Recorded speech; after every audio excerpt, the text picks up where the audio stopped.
পুরো রমজান মাস জুড়ে পথচারী রোজাদার সহ সাধারণ মানুষের মাঝে মুহাম্মদ ফখরুল ইসলামের ইফতার বিতরণ কার্যক্রম চলমান রয়েছে।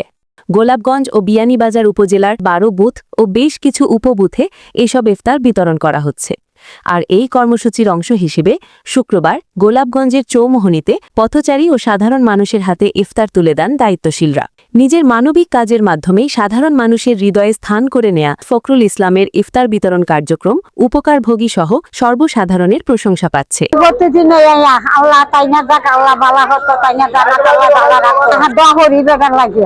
নির্বাচন হারার পরেও আগেও যেরকম ঘোষণা দিছিল যে আমার যে সামাজিক কাজগুলা যেগুলো আছে চলমান থাকবো, আমরা দেখি আর রমজান মাসে আইয়া তানোর এই কাজগুলা চলমান আছে। বিশেষ করে পথচারী মানুষ যারা নির্ধারিত সময় মতো বাড়িতে পৌঁছাইতে পারবে না, তান্তানোর লাগে একটা প্যাকেজ রাখছই। আমরা আশাবাদী এই ধরনের কার্যক্রম ইনশাল্লাহ তাদের আরো অনেক দূর আগাইয়া দিব। পবিত্র রমজান মাস জুড়ে রোজাদারদের মধ্যে ইফতার বিতরণের পাশাপাশি চলমান রয়েছে মুহাম্মদ ফখরুল ইসলামের অন্যান্য সামাজিক কাজ।